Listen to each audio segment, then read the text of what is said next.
very special for you all, because it is the holiday season, it is Christmas time. So first up, I want to say a very Merry Christmas and a Happy New Year to you all. I hope you have an amazing time, whatever it is you do this time for Christmas, if you do celebrate it. I also want to quickly say a huge thanks for all the support on this channel over the year.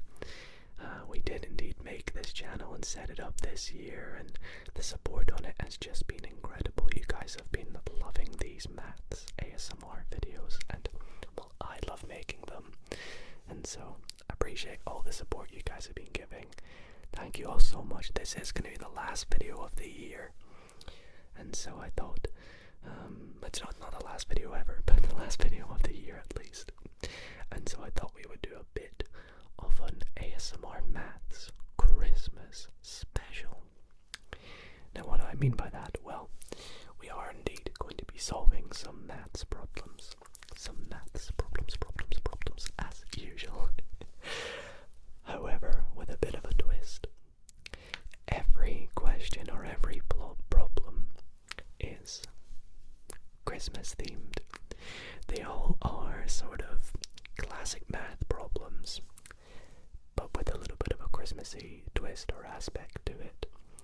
And it's also extra special because the problems in this video I actually came up with myself.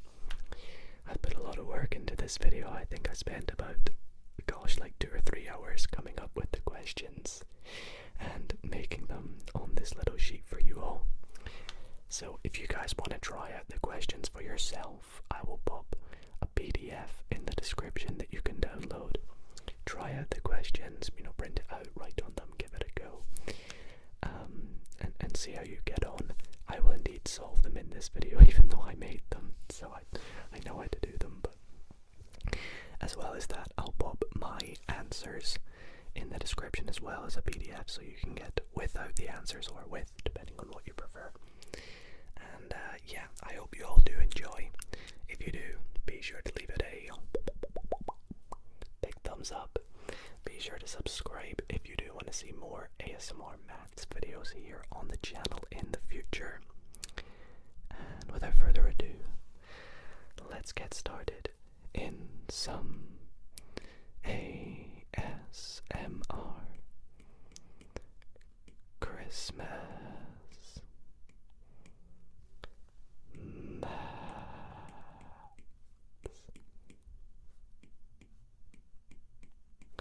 I would draw some pictures of Santa with a bit of a beard, but it's probably going to be terrible. Let's see what we got here. Oh gosh, this is awful. I need to stop. What am I doing?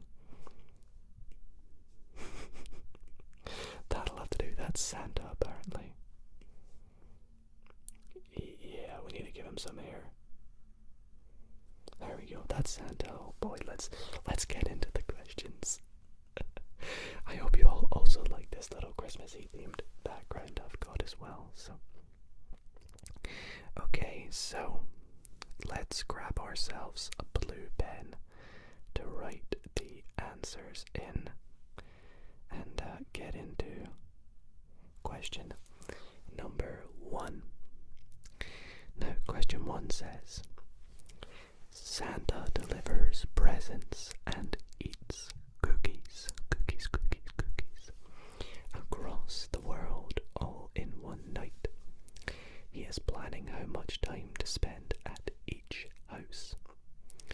If it takes him 5 minutes to deliver 9 presents and eat 2 cookies, and it takes 11 minutes to deliver 15 presents and eat 6 cookies, how long does it take him to deliver 10 presents and eat 4 cookies?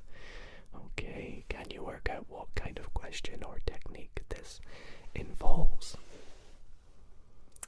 If you indeed said, simultaneous equations or systems of equations, you would indeed be correct. A little bit of So let's interpret this equation in terms of variables or algebraic expressions. The key information is that it takes him 5 minutes to deliver, so 5 minutes to deliver 9 presents. We'll call a present P, and eats 2 cookies. Now he does both at the same time, so we add them together. The sum of them accumulates to 5 minutes. Well, let C be cookies. And we also know that it takes 11 minutes for him to deliver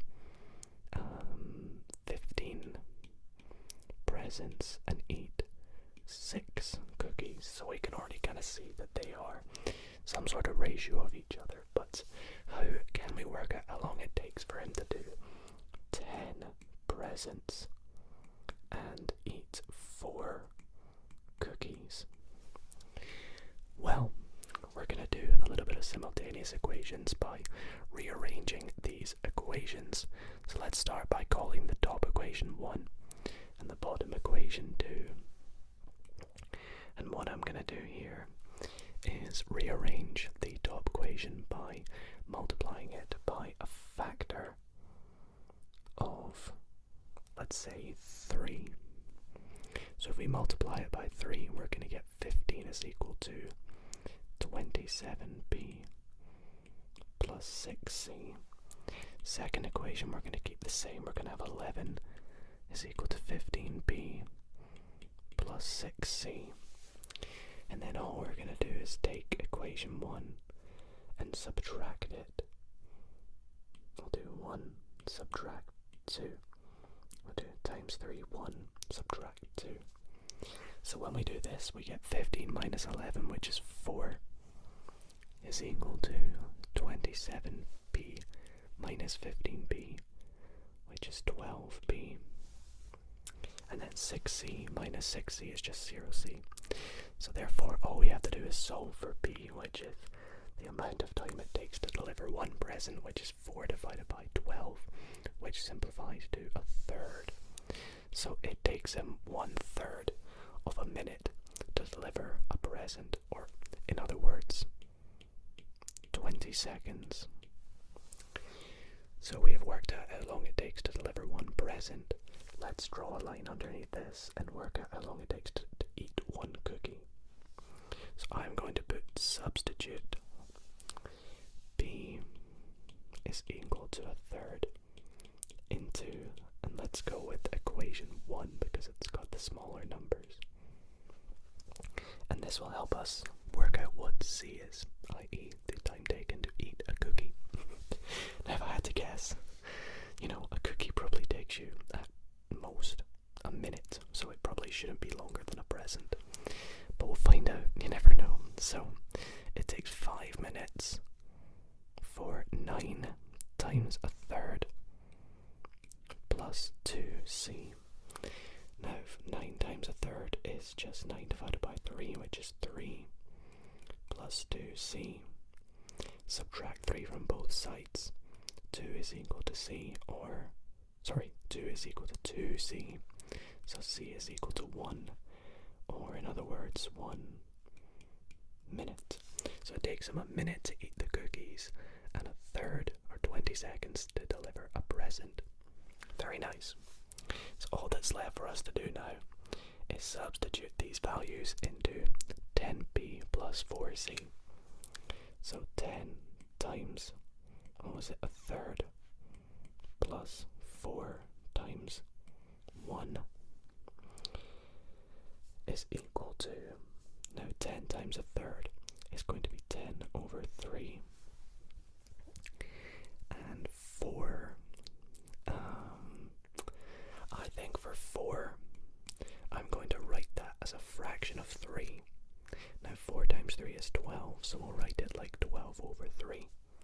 And that's going to give us 22 over 3, which is equal to 7 1/3. Or, writing that in minutes, we're going to get 7 mins and 20 seconds. So that's how long it will take to deliver 10 presents presents? I need 4 cookies. Quite a good question. Very fun indeed. Let's move on to question number 2. So question 2 says, a page of the naughty list contains 18 boys, 9 of whom stole, and 12 girls, 4 of whom stole this year. We are told that a person is selected at random. Let A be the event that the person is a boy, and B be the event that the person stole. So a little bit of probability or combinations, I don't really know. We'll see how this goes. Although I already know it's pretty much all about probability. So question A says, find the probability of A and the probability of B. Part B says, find the probability of A, and that means intersect B, which simply means find the probability that both A and B occur. So that would be the probability that the person selected is not only a boy, but also stole.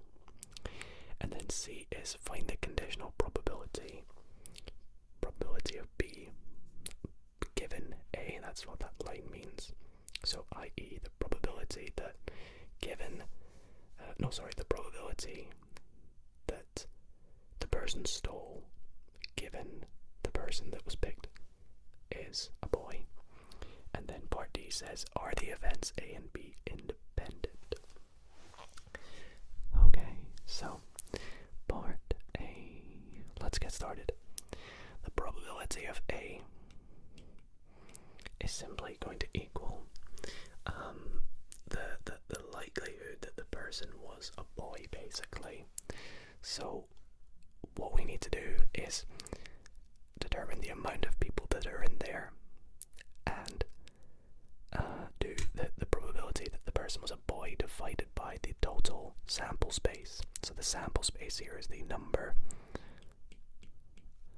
of people that are in there. So now the event is that the person that picked was a boy. So the number of boys that are in, imagine this is a big crate, even though it's a list.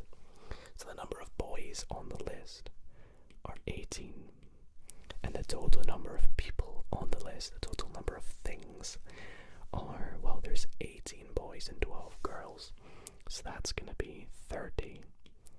Now that will indeed simplify to, what's that, 3 over 5, so that's going to be about it is 0.6, so the probability is 60%. So if a person's picked at random, 60% chance that it is a boy. Now probability of B, just the probability the person stole. So we want to find how many people stole, another fraction here. So the number of people that stole, that's what I mean by this little hash. Number who stole out of the total number of people, because there's going to be some people who didn't steal that are on that list. So the number of people that stole, we have 9 stole and 4 stole, so the sum is 13, and there's 30 people in total, and that is going to be approximately, look at my calculator here, we have 13 divided by 30, calculator says, about 0.43, because it's going to be 33333. So we'll say that that is approximately 43% chance that if you pick someone at random, they stole. Alright, part B now. Find the probability that the person is a boy and that they stole. So for this, the probability of A intersect B, there are equations you can use to work this out. But the easiest thing to do is just think about this logically. It's going to be, again, the sample space is the total number of people going to be divided by 30 in this case. And we are looking for the number of boys who stole. Because we're working out the number of boys who stole out of the amount of people who did something to get on the naughty list. And again, the number of people that did something to get on the naughty list is 30. And the number of boys who stole was indeed 9. So that's just going to simplify down to, well, divide everything by 3. And you get 3 over 10. Which is just nice and easy. 0.3 or 30%. Moving on to part C, find the conditional probability of the probability of B given A. So this, a little bit of Bayes' theorem as well. So probability of B given A. Now the equation for this is the probability of A intersect B, so it's the reverse, divided by the first thing, which is the probability of A. And again, you can kind of interpret this as, you know, you're working out the probability that the person stole given they were a boy. Well, that is just going to be the probability that they were a boy and stole, divided by the probability that it was a boy that was picked. It kind of just makes sense. So in our case, we have 0.3 divided by, you know, I'm just taking these from earlier, 0.6, and you can easily see that's just half. So 50%. And you can actually see in the question, given that you selected a boy, so it's granted, what's the likelihood that they stole? Well, 9 of them stole, 9 of them didn't. You 50-50 chance. So you can kind of see that without maybe doing this equation. Now part D, are the events A and B independent? Well, you can immediately look at that and say no, they're not independent. They do not rely on each other. However, you can also use the equation that states that if, or the theorem that says if they are independent, that's how you spell independent, right? Then simply the probability of A intersect B should equal the probability of A times the probability of B. That should hold. Now we know that the probability of A intersect B is equal to, we said 30%, 0.3. So let's work out the probability of A times the probability of B. Well, that is equal to 3 over 5 times 13 over 30. Now I can do a bit of simplification here, divide by 3, and you're seeing we're getting 13 over 50. And I mean, immediately we can see that that's not 30%. It's going to be very close, but it's not going to be 30%. It's 26.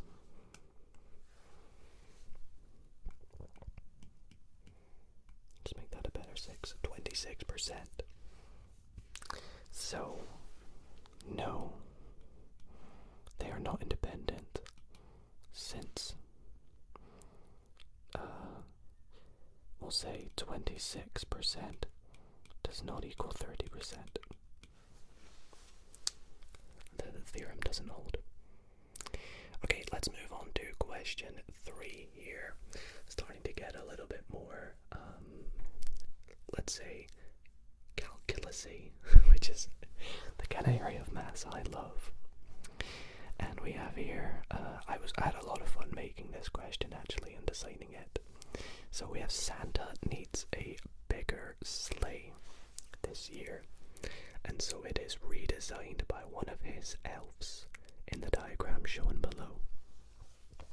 Now the diagram's quite small, so let me zoom in for you. So basically, we have this graph of a new sleigh, which is this kind of steep, arcing shape like this, almost like a, I don't know, like a banana shape almost, that he's riding in. We could say that it's part of his sleigh, and it is made up by the curve y equals x cubed, and the straight line y is equal to 3x plus 2, and they intersect at particular points, which is pretty key because the question says determine the gradient of the tangent to the curve y equals x cubed at the point x equals 1, and part B says find the region S of the area on the end of the sleigh in the design. Sleigh Santa. Okay, so part A, the gradient of the tangent at the point x equals 1. Well, we know that for a tangent at, let's say, the point 1 is like here, the tangent is gonna go, so you know, it's gonna run along here basically. Now the gradient at that point is simply going to be the derivative at x equals 1 of y equals x cubed. So we'll say that the gradient is equal to d by dx of x cubed, which is equal to simply 3x squared. So at x is equal to 1, the gradient is simply going to be 3 times 1 squared, which is just 3. So it's nice and easy actually. So we can actually see that this line is going to run parallel to this line here at the point 1 because the gradient of this line is 3. That's pretty cool as well. Okay, now part B, I'm hoping I have enough space to do this question because it is a bit of integration, because we need to find the area in between the curves.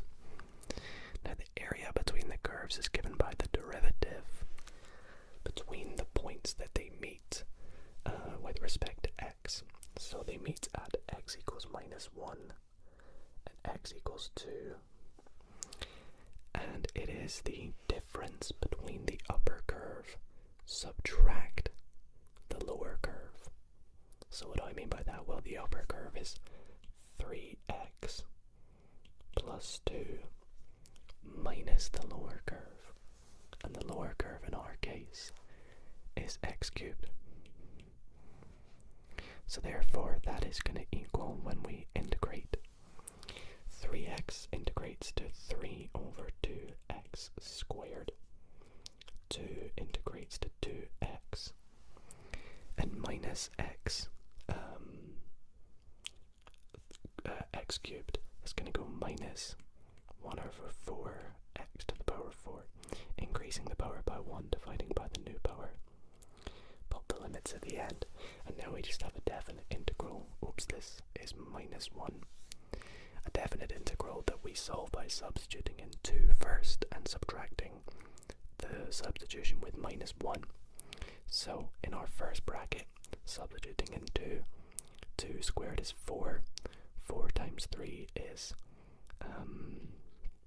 12, divided by 2 is 6. Substitute in 2, 2 times 2 is 4, so 6 plus 4. Then substitute in 2 again, 2 to the power of 4 is 16, and 16 divided by negative 4, I guess you could say, is minus 4. So we'll have minus 4, and they're actually just going to cancel out, so we have 6 minus, and then substitute in negative 1. Negative 1 squared is 1 times 3 over 2 is 3 over 2. Positive 2 times negative 1 is minus 2. And then negative 1 to the power of 4, well, every even power of negative 1 is going to give a positive that's going to be 1. So this is going to be minus a quarter. So now we're left with 6 minus, now let's evaluate this bracket. I think we'll make everything a fraction of 4 here. So multiply it by 2. 8. I'm trying to do this without using a calculator, you see. So we're going to have 6 minus, then 6 minus 8 minus 1 is minus 3 over 4, I think. Which is equal to, well, 6 is going to be 24 over 4 plus 3 over 4, which is equal to 27 over 4. And there we go, I guess you'll write units squared because it's an area. And that's our answer for question 3. Just managed to squeeze it in on that page there. Quite a good question, very fun. I had a lot of fun making that one at least. And I had even more fun making this next question, which says, Mary is crafting a Christmas card to deliver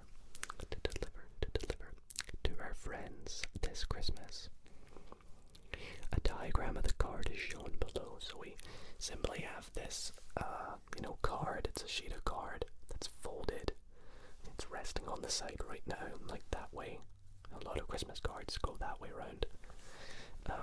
And the dimensions of the card, when folded in half, is one edge is Y, and the other edge is X. We are told that the total area of the card is 36 centimeters squared. Actually quite small. I was struggling to get numbers that worked. So basically, when unfolded, the area of the card is going to be 36 centimeters squared. Show that the total length of the perimeter P of the card is given by P is equal to 2x plus 72 over x. And then part B goes on to say, find the value of x for which P is a minimum. So this question here is actually a simple optimization problem, which is quite a fun style of question. And actually I recently did a video on optimization, so if you struggle with this kind of concept in maths, highly recommend going to check out that video, because we go over lots of different problems and how to tackle them. And the first thing to do when tackling them is look at the information you've got and work out what you can work out. So we know we have this sheet of card that when unfolded, let's try and draw this little rectangle. When unfolded, it's going to look like this. One end is given by x, and the other end, well, the other end's actually given by 2y, because when folded it's y, so when unfolded it's 2y, and we know that the area is equal to 36 centimeters squared. So what is the perimeter of this card? Well, the perimeter P is going to be x times 2y, right? Oh, sorry. Let's write this as 2yx, or 2xy. Because the perimeter, the perimeter is not going to be that. The perimeter is actually going to be 4y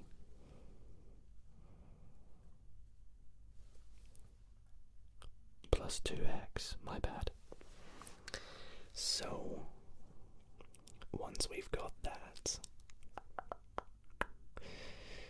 what we want to do is work out how to determine y in terms of x. Yeah, so that's the perimeter, because we have 2y plus another 2y is 4y plus x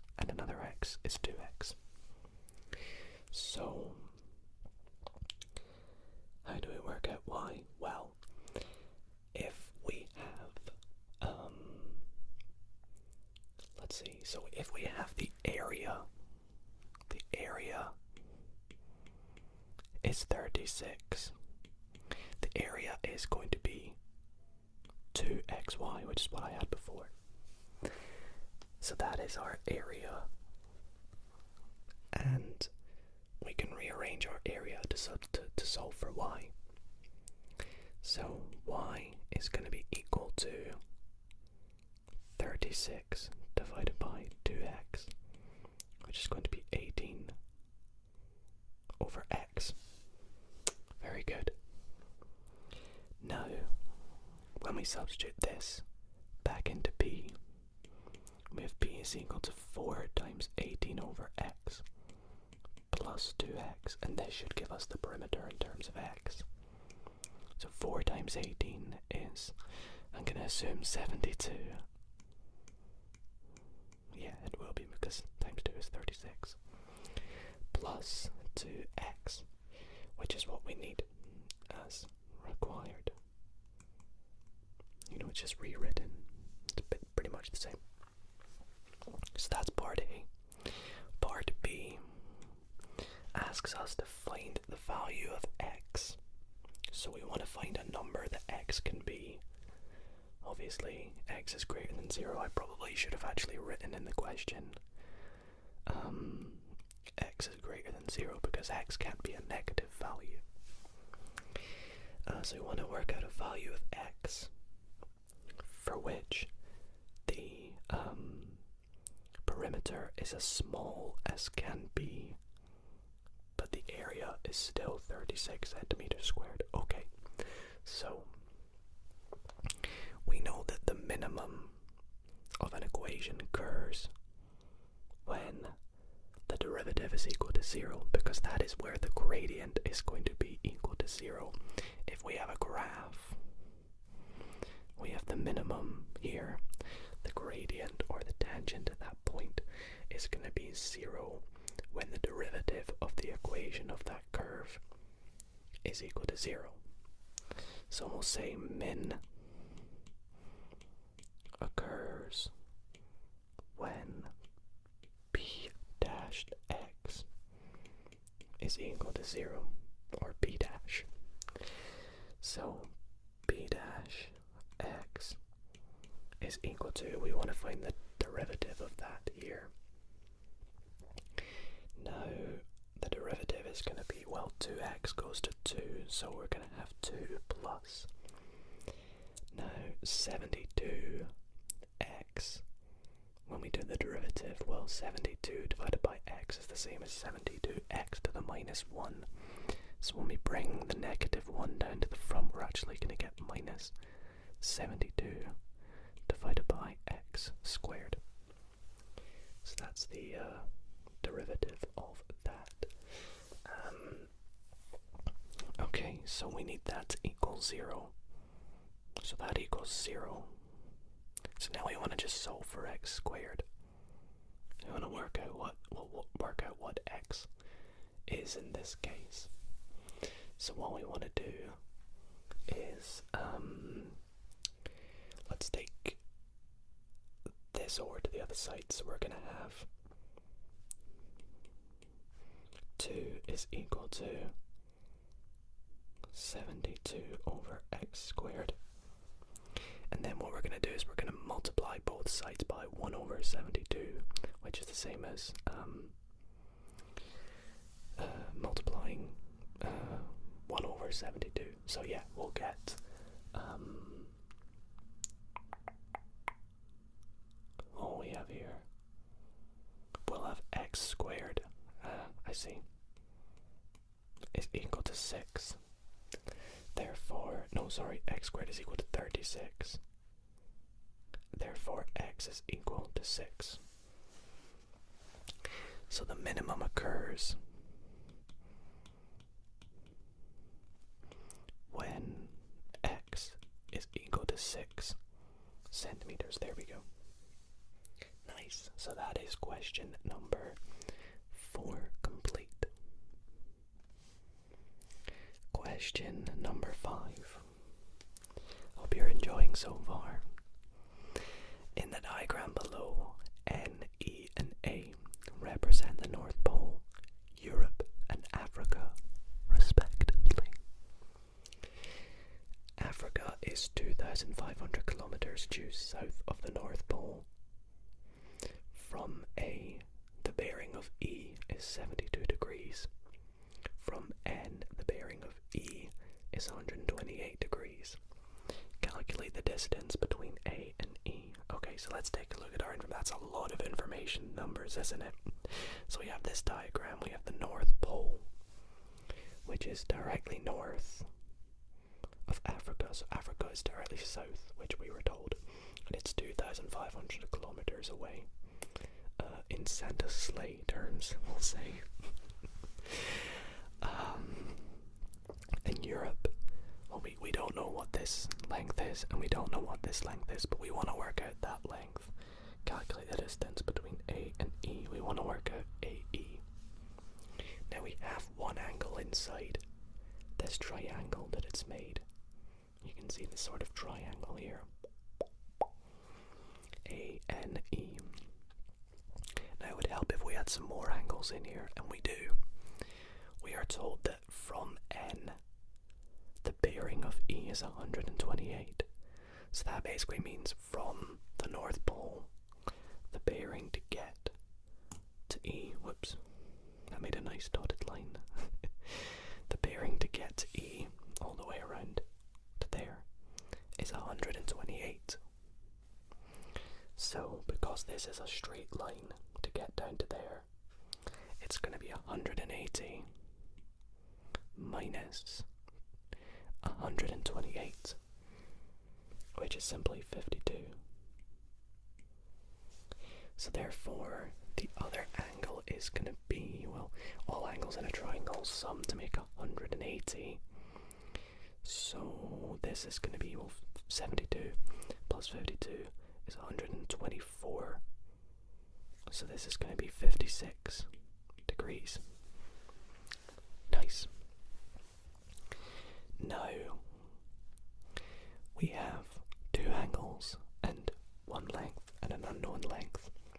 We can simply use one of the triangle rules in trigonometry, and that is known as the sine rule, which states that A over sine A equals B over sine B, or sine A over A is equal to sine B over B. In our case, it's easier to use the version where we put the lengths on top of the fraction because it'll be easier to rearrange. So in our case, N, A, north to A, divided by sine, and it's going to be the opposite angle, which is E, is equal to AE over the opposite angle, which is sine. What's the opposite angle in that case? There, 52, which is sine N. It's the letter that's missing, basically. Now, NA is 2,500. Sine E is sine 56 degrees. AE is what we want to work out, the distance from Africa to Europe, divided by sine of N, which is 52 degrees. So, rearranging this, we get AE is equal to multiply both sides by sine 52, 2,500 times sine 52, divided by sine 56. I would love to be able to do that without a calculator, but I can't, so luckily, your boy's got a calculator. So, let's pop this in. 2,500 times sine 52 divided by sine 56 gives us 2,376. I'll just round it to for significant figures. seems to be what they may have done. Or maybe 2 significant figures, in which case ours would be 2,400, but, you know, that'll do. Okay, so there's no extra part to that, so that brings us to our final question, which I think is potentially one of the trickiest questions. So, if you are trying this yourself, let me know how you got on. I had so much fun making this question, it took me probably the longest to make. And it's such a great question. It's really well worded in my opinion. We have a function f of t, which is equal to t squared plus 6t, is used to determine how many countries Santa can fly to in t hours. So f of t is the amount of countries, and t is in how many hours.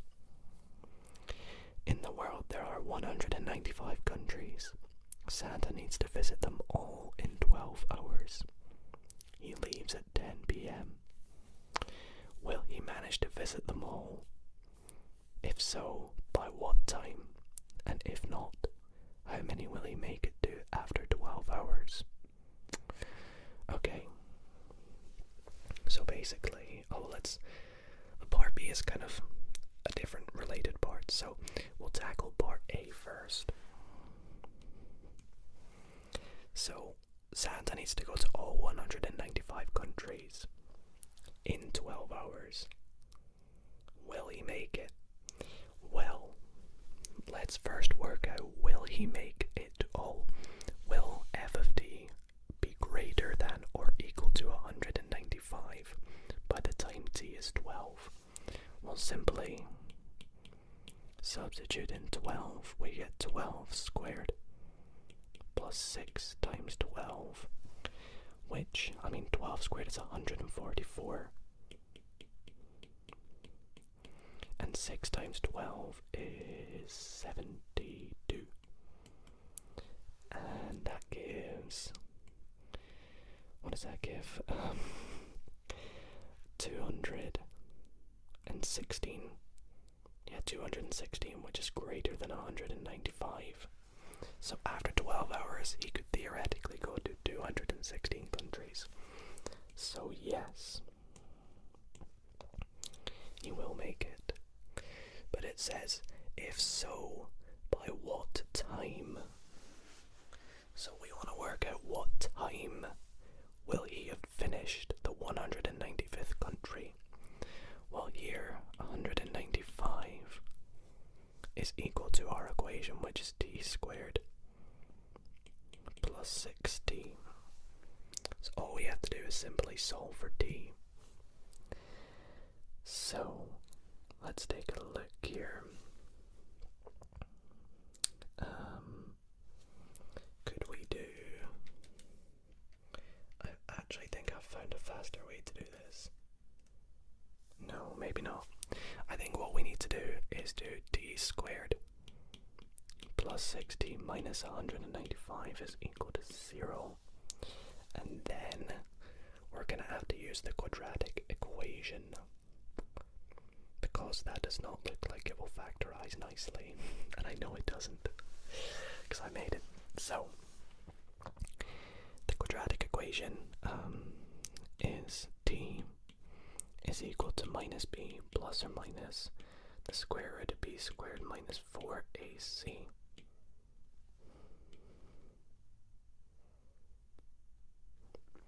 All divided by 2a. Now, this will give us two values. It will give us t1 and t2. Now, we only need one value of t, because he won't do it in two different times. But which value do we need? Do we need the positive value or the negative? Well, if we work out this bit in here, we can determine if this is a negative value, then we use the negative version, because then that will give us a positive value of t. But if this gives us, a positive value, we want to use the positive version. But if this this gives us a positive version. Using the negative version would give us a negative time. So we want to use the positive version.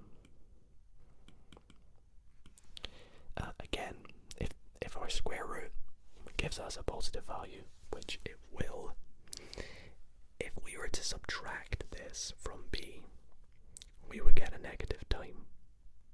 And we don't want a negative time. So our value of t is going to be minus b, which is minus 6. Remember, a is 1, b is 6, and c is minus 195. So plus the square root of b squared, which is 6 squared, minus 4 times 1 times minus 195, all divided by 2 times 1. Now, gonna need a calculator for that. So 6 squared minus 4 times 1 minus 195, all divided by 2 times 1, which gives us minus 3 plus 2 root 51, which hopefully is a positive value. It is 11.28, which, as we expected, is less than 12, which is what we need because we know he does it within 12 hours.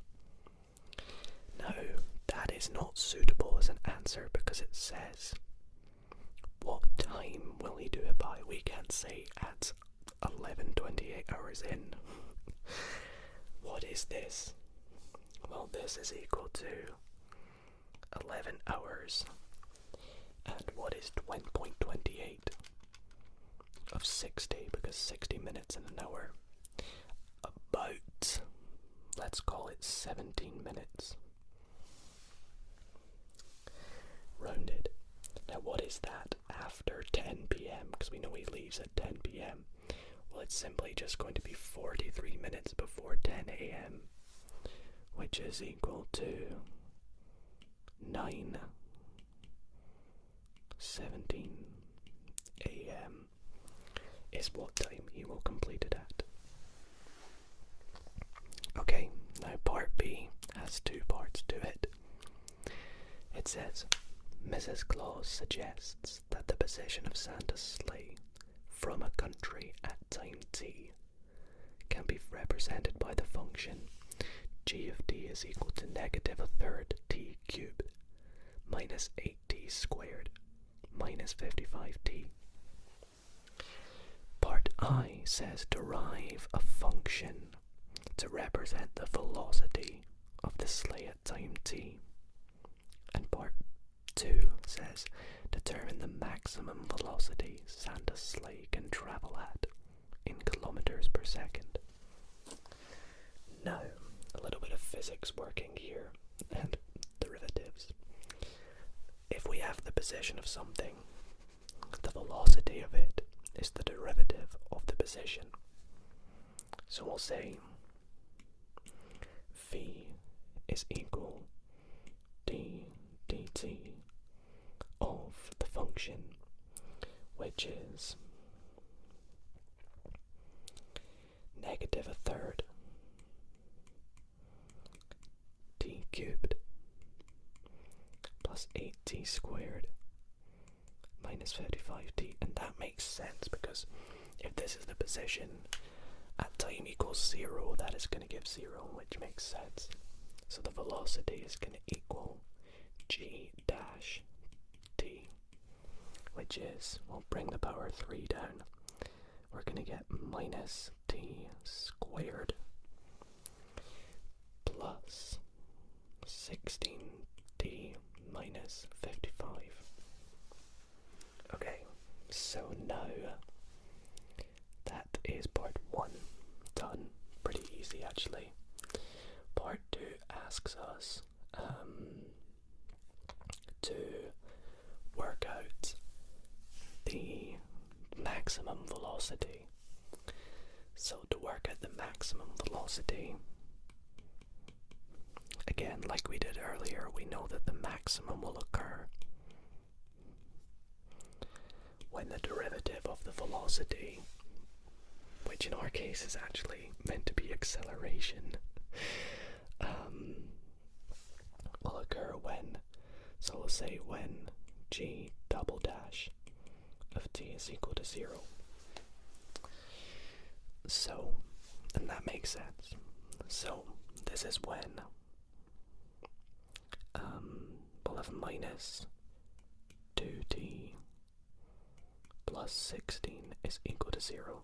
So 16 is equal to 2t, or t is equal to 8. So the maximum speed occurs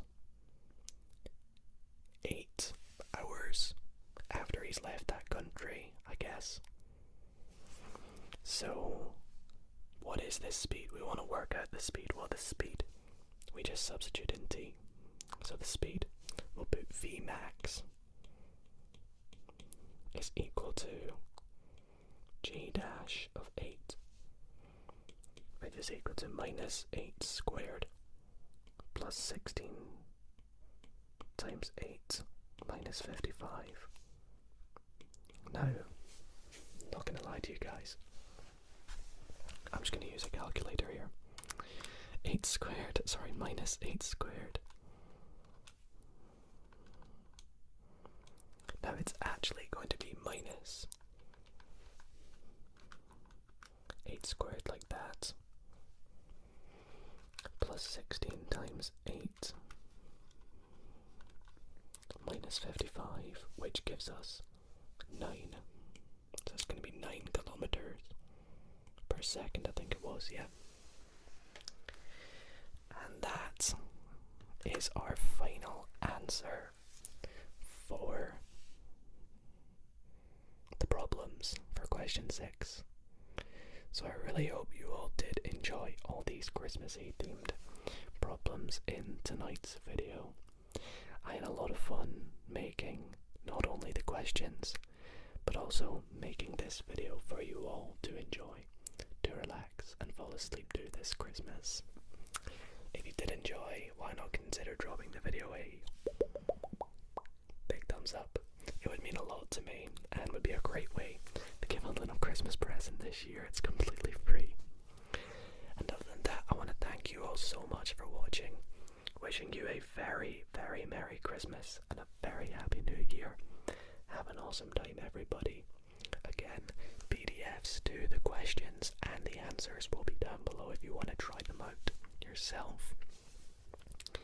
And yeah, thank you very much for watching, everybody.